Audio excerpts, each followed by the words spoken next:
Class.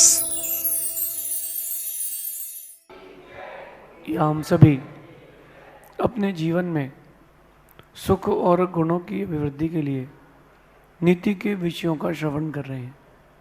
नीतिकार कहते हैं कि पीछे क्या बोला जा रहा है उस पर प्रतिक्रिया देने की कभी कोई आवश्यकता नहीं है। आप जो भी कुछ कर रहे हैं, ऊंचाइयों को पा रहे हैं, अपना लक्ष्य हासिल करने के लिए कुछ काम कर रहे हैं, उस वक्त कुछ लोग आपकी पीठ पीछे बहुत कुछ कहेंगे। कोई ईर्ष्या से कहेगा, कोई निंदा के भावों से कहेगा, कोई मात्सर्य के भावों से कहेगा। जिसका नाम ऊंचा होता है उसी के लिए लोग कहते हैं। अगर कोई ऐसी परिस्थितियां आपके साथ आ रही हैं, हर किसी के साथ आती है, प्रतिक्रिया ना दें, अपना काम करें। ये ना सोचें कि लोग मेरे ही पीछे क्यों पड़े हैं। हमेशा एक बात समझना, पत्थर उसी पेड़ में मारे जाते हैं जिस पेड़ में फल होता है। उसी पेड़ की लकड़ी को घिस करके लगाया जाता है जो सुगंधित होती है। उन्हीं पत्तियों को पीस करके हाथ में मेहंदी बनाते हो जिनमें रंग होता है। तो अगर आपके साथ परीक्षा की जा रही है, आपके लिए कुछ कहा जा रहा है, इसका मतलब आप में क्वालिटीज आ चुकी हैं, क्योंकि बात उसी के बारे में होती है जिसमें कुछ बात होती है। अगर आप में कोई बात है ही नहीं तो आपकी बातें करेगा कौन। तो अपन इस नीति को अपने जीवन में बड़ा गहरे से उतार के रखना। आपकी लाइफ में जब लोग आपकी निंदा करने लगे, इसका मतलब या तो आप सफल हो चुके हो या सफल होने की श्रेणी में लग चुके हो। परिवार का हो, बाहर का हो, मित्र हो, व्यापारी हो, पड़ोसी हो, कोई भी हो, अगर कोई आपके बारे में पीठ पीछे कुछ कह रहा है तो दुखी मत होना। मेरा तो कहना है डबल खुश होना, क्योंकि पहले आप जिला थे, अब राजधानी बनने वाले हो। कई बार ऐसा होता है कि व्यक्ति स्वयं की ईर्ष्या के कारण अथवा अपनी अंतरंग कसाय को न समझने के कारण भी किसी की निंदा कर बैठता है। कई बार ऐसा भी होता है कि बेचारे के अशुभ कर्म का उदय है तो दूसरे के भड़काने से उसने किसी की या आपकी निंदा कर दी। बिल्कुल चिंता ना करें, आपको अपने काम पर फोकस देना है। कहने वालों के चक्कर में अगर जियोगे तो सांस लेना भी मुश्किल हो जाएगा। कई बार लोग आप पर झूठा आरोप भी लगा सकते हैं कि इन्होंने ये किया, इसने वो किया। लगा लेने दो। उसका मुख, उसके शब्द, प्रतिकार उतना ही देना जितने में आपकी प्रतिष्ठा ना गिरे, जितने में आपकी जो इमेज है वो जाए ना। कहीं आपने अगर अपनी हद से ऊपर प्रतिकार दे दिया, सच मान के चलना, लाभ नहीं होगा, हानि ही होगी। आज की नीति कह रही है जब आप आसमान बनने चलेंगे, आसमान जितना ऊंचा उठना और आसमान बनना दोनों में अंतर है। जिनको आसमान जैसा ऊंचा उठना है वो तो प्रतिकार देते हैं, लेकिन जिनको आसमान बनना है वो प्रतिकार नहीं देते, वो सिर्फ अपना काम करते हैं। तो कह रहे हैं कि जिनको जब आप आसमान बनने चलेंगे तब बहुत लोग आपके लिए बहुत कुछ कहेंगे। इसका मतलब साफ है, जब बहुत कुछ कहा जा रहा है इसका मतलब तुम आसमान बन चुके हो या बनने वाले हो, बस नियरेस्ट हो। मैंने देखा कई दुकानों पे सुनारों की, कभी कोई लोहा चेक कराने नहीं आता, कभी कोई पीतल चेक कराने नहीं आता, कभी कोई कॉपर चेक कराने नहीं आता। लोग सोना चांदी चेक कराने आते हैं। ऐसा क्यों? ऐसा इसलिए कि सोने की चमक और सोने की कीमत कुछ अधिक है। तो परीक्षा और कीमत उसी की होती है, परीक्षा और कीमत उसी की होती है जिसमें वास्तविकता में कुछ होता है। आप जब आसमान बनने चलेंगे ना, अपनी फील्ड में अपने इंटरेस्ट में टॉप करेंगे, अपने लक्ष्य की ओर जाएंगे, तब देखना बहुत सारे लोग बहुत कुछ कहेंगे। उनको जवाब देना जरूरी नहीं है। जवाब दोगे तो छोटे हो जाओगे, काम से काम रखो, ऊंचे हो जाओगे। आप चाहे त्याग की बात कर लो, चाहे डिग्री की बात कर लो, चाहे बिजनेस की बात कर लो, चाहे धर्म की बात कर लो। आप कोई भी एक चीज़ त्याग करो, पीछे से लोग बोलेंगे क्यों कर रहे हो, क्या पड़ी है, अभी से क्यों, इतनी जल्दी क्या है। वास्तविकता ये है कि वो नहीं चाहते कि तुम ऊंचा उठ पाओ, क्योंकि वो भी उसी दलदल में, तो तुम भी उसी दलदल में रहो। एक व्यक्ति अपने घर में कुछ कंस्ट्रक्शन करा रहा था और एकदम से ऊपर से टीन शेड गिरा और उसकी नाक सामने से कट गई। अब नाक कट गई तो वो क्या हो गया, नक कटा। लोगों ने पूछा क्या तेरी नाक कट गई, हाँ। बोले एक मंत्र मिला है, मंत्र। हाँ। बोले फिर, बोले उसको जपो और इस तरीके से इस मुहूर्त में वो अगर नाक काटी जाए, परमात्मा के दर्शन, मैंने परमात्मा का साक्षात्कार किया है। लोग बोले क्या बात है। अब भाई जब तक संसार में समझदार लोग हैं, जब तक संसार में मूर्ख लोग हैं, समझदार कभी भूखे नहीं मरेंगे। तो एक तैयार हो गया, बोले मेरी भी नाक काट। बोले परसों का मुहूर्त है, मुहूर्त इतने बजे नाक कटेगी। उसको बैठाया, लिटाया, उसकी नाक काटी और वो तो चिल्लाए, आ कट गई। बोले भगवान देखे। बोले काहे के देखे। बोले अब हल्ला मत करना, लोग नक कटा कहेंगे। उस व्यक्ति ने पूरी नक कटा टीम तैयार कर ली और सब झूठ की जिंदगी जी रहे कि परमात्मा दिख रहे हैं। ऐसा मैं क्यों कह रहा हूं, जो लोग ऊंचा नहीं उठ पाते हैं वो आपको भी ऊंचा उठने नहीं देते। तो वो कहीं ना कहीं से बैकफायर करेंगे, कुछ ना कुछ बातें करेंगे आपके लिए, कुछ ऐसी कहेंगे जो आपकी चाहत से संबंधी हो, कुछ ऐसी कहेंगे जो आपके व्यक्तित्व से संबंधित हो। तुम झुको, तुम टूटो, सुनने की जरूरत ही नहीं है, सुनने की जरूरत नहीं है। देखिए आप हर दिन आपके लिए बहुत सारे लोग बहुत सारी बातें कहते हैं, चर्चा करते होंगे कि नहीं, चाहे आपके गांव का हो चाहे आपके सर्कल का हो। हर दिन बहुत सारे लोग आपके लिए बहुत सारी बातें कहेंगे। जब तक आपको नहीं पता तब तक आनंद में हो, और मालूम चल जाए तो उसने बोला, ऐसा बोला, वो आपके माइंड में घूमती रहती है। अब सुधरें, खुद को सुधारें। क्या करें, सुनो क्या करें, कौन क्या कह रहा है इसकी चिंता ना करें। आप सिर्फ अपने काम से काम रखें। अपने काम से काम रखना दुनिया का सबसे कठिन काम है। कहने दो, हाथी चले बाजार, हाथी चले बाजार और लोग भौंके हजार। इससे क्या फर्क पड़ता है। अगर लोग आपकी पीठ पीछे कुछ कह रहे हैं, इसका मतलब कुछ ना कुछ तो बात है। कमियां निकाली जा रही हैं, इसका मतलब ढेर सारी खूबियां हैं। और कमियां जब तक नहीं निकाली जाएंगी तब तक तुम्हारे अंदर खूबियां सिर्फ नहीं बचेंगी। करो, अपने आप को बिल्ड करो। जो व्यक्ति आपके बारे में, कोई भी व्यक्ति कुछ भी कह रहा हो, इग्नोर करना सीखो।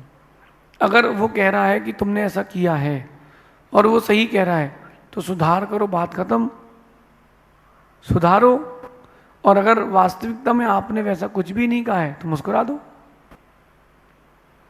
लोग मेरे लिए क्या कह रहे हैं, इसको सुनने की कोई ज़रूरत नहीं है। दुनिया का सबसे बड़ा रोग, मेरे लिए क्या कह रहे हैं लोग। अपने काम में फोकस करें। जितनी भी बड़ी बड़ी विभूतियाँ इस विश्व में हैं, जो अपने फील्ड में टॉप पर हैं, उन्होंने लोगों की बातों को नज़रअंदाज किया है, लोगों की बातों में जवाब नहीं दिया, प्रतिक्रिया नहीं दी। प्रतिक्रिया दोगे तो आपकी प्रतिष्ठा जाएगी। और एक बात विशेष ध्यान रखना, जब आप ऊंचे उठोगे तो आपके बीच का कोई ऐसा रहेगा जो आपको टांग पकड़ के नीचे खींचेगा। क्योंकि ये भारत है, ये भारत है, यहाँ ऊंचे उठता कोई किसी को नहीं देख सकता। आप कोई एक चीज़ त्याग करके देख लो, सबसे पहले आपका खास जो मिलने वाला होगा वो कहेगा क्यों कर दिया, इतनी जल्दी क्या थी? तुमने किसी से पूछा क्या? अरे बोलना, जब पाप करने के लिए नहीं पूछते तो पुण्य करने के लिए क्यों पूछे? ये चीज आपको अपने अंदर लाना पड़ेगी, अपने अंदर एक कवच धारण करना पड़ेगा। इन शॉर्ट, जब युद्ध पर जाते हैं ना तो कवच पहनते हैं, मुकुट पहनते हैं, क्रिकेटर्स ग्लव्स पहनते हैं, पैड लगाते हैं। क्यों करते हैं ये सब चीजें? क्यों करते हैं? अपनी रक्षा के लिए। ऐसे एक कवच बना के रखना, ओम इग्नोराय नमः, ओम डिलीटाय नमः। ये कवच बना के रखना अपने अंदर में, कहीं कोई तुमसे कुछ भी कहे उसकी बात, उसके शब्द तुमको स्पर्श न कर पाए। आज से चालू करो इग्नोरेंस, आज से ही चालू करो इग्नोरेंस। अपने लक्ष्य पर लक्ष्य रखें। किसी किसी की बातों का उत्तर देंगे? सबके अपने अपने नजरिए हैं, तो सबके अपने अपने नज़ारे हैं। कोई व्यक्ति इस बरसात के मौसम में कहीं फॉल में जाता है, अरे यार बहुत पानी है, अरे बहुत पानी है। और जब गर्मी होती तो कहता है अरे यार बहुत सूखा है, अरे यार बहुत सूखा है। सबका अपना अपना नज़रिया है। जो नदी देखने आता है वो सिर्फ नदी देखता है, पानी नहीं देखता कितना कम है कितना ज़्यादा। आप अपने लक्ष्य पर ध्यान दें। पीछे से कौन क्या कह रहा है उससे क्या करना। इसके लिए आपको मेडिटेशन भी करना पड़ेगा और अपने अंदर में धैर्य भी बांधना पड़ेगा। ध्यान रखना कि जिसके लक्ष्य सही होते हैं और जो व्यक्ति सही होता है उसका जवाब प्रकृति देती है, उसका जवाब नेचर देगा, उसका जवाब उसको स्वयं कर्म देगा। आप क्यों परेशान हो रहे हो? आप क्यों परेशान हो रहे हो? इसलिए किसी के कहने से आप गलत नहीं हो जाओगे, किसी के कहने से आप गलत नहीं हो जाओगे। गलत करने से ही आप गलत ठहराए जाओगे। कोई आपके लिए गलत कह रहा है कि ये ऐसा है और ये वैसा है, कह लेने दो, सबका अपना नज़रिया है। कोई हमें भगवान देखता है, कोई मुनि देखता है, कोई बोले मोटिवेशनल स्पीकर है, कोई कहता नंगा है, कोई कहता गुरु है, कोई कहता है कि शिष्य है, कोई कहता भाई है, कोई कहता बेटा है। सबका अपना अपना नज़रिया है, तो सबके लिए मैं अलग अलग हूँ। और व्यक्ति के नज़रिए को आप नहीं बदल सकते। सिर्फ वर्क ऑन योर सेल्फ, अपने आप पर इतना काम करें, इतना काम करें कि आपसे ऊंचा दूसरा कोई ना हो। फिर जो निंदा करते थे वो प्रशंसा करेंगे। हमेशा ध्यान रखना, जो प्रशंसक होते हैं उन्हीं में से कोई दो चार निंदक होंगे। सिर्फ एक ही कारण है, आपने अगर किसी की इच्छा की पूर्ति नहीं करी वो तुम्हारा शत्रु बन जाएगा। कभी भी किसी से संबंध स्थापित करना अनिच्छा अनाकांक्षा भाव से करना, बस है हमारा संबंध है। आपने हमको गुरु बनाया और इस लक्ष्य को लेकर के आए कि चलो गुरु जी के पास चलें, 2 दिन चलेंगे, 2 घंटे बातें करेंगे। वक्त नहीं मिला, श्रद्धा को चोट लगेगी, लो हमसे तो बात ही नहीं करी। उम्मीदें लेके आए थे इसलिए दुखी होके जाओगे। आप श्रद्धा लेके आओगे, खुश होकर के जाओगे। किसी से भी आप उम्मीदें रखोगे या कोई भी आपसे उम्मीदें रखता है तो आपका शत्रु बनेगा, निश्चित है। इसलिए जब भी कोई आपसे कोई भी उम्मीद रखे, हाथ जोड़ के मना कर देना।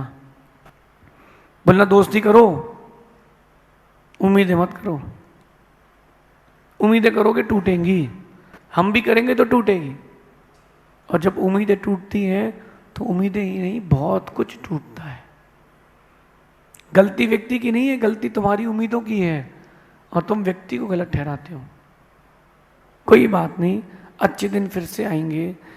अगर कोई किसी की निंदा भी कर रहा हो तो मेरा ये मानना है अपन उसको भी भगवान आत्मा मानो कि चलो कोई बात नहीं, अभी उसके कर्म बुरे हैं, कल कभी ना कभी तो सुधरेगा और जब सुधरेगा तो संभलेगा। ऐसा चिंतन अपने अंदर, ऐसा चिंतन करें। सिर्फ और सिर्फ अपनी फील्ड पर ध्यान दें। आप बिजनेस करते हैं, अपनी फील्ड पर ध्यान दें।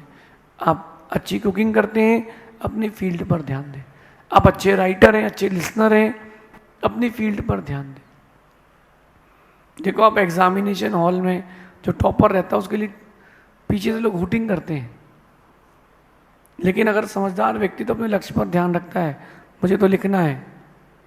आपकी पीठ पीछे कौन क्या कह रहा है उसको जवाब देने में समय बर्बाद क्यों करें? क्यों बर्बाद करें? रावण ने कितना कहा राम के लिए, यहां तक कि अलग से अनुष्ठान कर लिया, रामस्य मृत्युम भवतु, रामस्य मृत्युम भवतु, राम की मृत्यु हो जाए। राम ने अपना काम किया, उसको पलटवार में जवाब नहीं दिया। राम ने कहा मैदान में बात करेंगे। कहाँ? अपन मैदान में बात करेंगे, यहां नहीं। राम ने अपना खेल मैदान में दिखाया, कमरे में नहीं। लोग छोटी सोच के जो लोग रहते हैं ना, एकदम निम्न सोच के, नीच स्तर के, वो मैसेज करेंगे, आपके नाम का स्टेटस लगाएंगे, आपके लिए 2 लोगों को 4 लोगों को फोन करेंगे। इन सब चीजों से कुछ नहीं होता। उसको सोचना चाहिए कि जितना मजबूत पत्थर होता है उतना बड़ा हथौड़ा चाहिए। जितना मजबूत पत्थर होगा उतना बड़ा। और ऐसा है कि अगर आपका मन दृढ़ है तो ग्रेनाइट भी तुम्हारा कुछ नहीं बिगाड़ पाएगा, कुछ नहीं। आपको अपने आप में पक्का रहना है, जो मेरा लक्ष्य है मैं इससे हटूंगा नहीं। लोग कहेंगे क्यों पढ़ रहे हो, नहीं हो पा रहा तो छोड़ दो। नहीं, मैं तो पढ़ूंगा। मैं तुम्हारे लिए नहीं, मैं खुद के लिए पढ़ रहा हूं। मैं तुम्हारे लिए नहीं, खुद के लिए कर रहा हूं। अपनी ओर आए, अपने लक्ष्य पर टारगेट रखें, पीछे कहने वालों के चक्कर में ना पड़ें। किसी के कहने से जिंदगी में कुछ नहीं होता। कोई आपको श्राप भी दे दे कि तेरा ऐसा तेरा वैसा, बोलना जिसका पुण्य तेज है उसको श्राप भी नहीं लगता, वरना राम तो कब के मर जाते। श्राप भी किसको लगता है? जिसका पुण्य क्षीण हो, जो भगवान की आराधना करता है, उसको कभी श्राप भी नहीं लगता। कहने वालों को कहने दो, कहने वालों को कहने दो, आप केवल अपने काम से काम रखो। एक दिन कहने वाला भी तुम्हारे चरणों में झुकेगा। और मेरा आप सबसे एक बात कहनी है, किसके प्रति आप कितना बुरा सोच रहे हो, एक बार उसका फल सोचना, फिर कहना। एक रुई का गद्दा लो, जमीन पे रखो और उसमें जोर के सिर मारना, कम चोट आएगी। एक फोम का गद्दा लो, उस पर सिर मारना, कम चोट आएगी। एक ग्रेनाइट का पत्थर लो, पूरी ताकत से सिर मारना, गेम ओवर, डाटा समाप्त। समझ गए? पुण्य आत्मा जो है वो ग्रेनाइट के पत्थर की तरह है। उसके लिए कभी भी कुछ भी कहोगे, तुम ग्रेनाइट में सिर मार रहे हो, उसका कुछ नहीं बिगड़ेगा, तुम्हारा सब कुछ मिट जाएगा। अपन किसके बारे में क्या कह रहे हैं, इसके बारे में एक बार चिंतन जरूर करें। मेरा ये सबसे कहना है, अपने तक रहें, अपना लक्ष्य प्राप्त करें। दूसरे के बारे में बुरा कहने से तुम्हारा बुरा होगा, अच्छा कभी नहीं होगा। चिंतन ना करें, चिंतन करें कौन क्या कह रहा है, इससे क्या फर्क पड़ता है। हम तो जो हैं सो हैं, शेष आगे देखेंगे। भगवान महावीर स्वामी की नीति क्लास।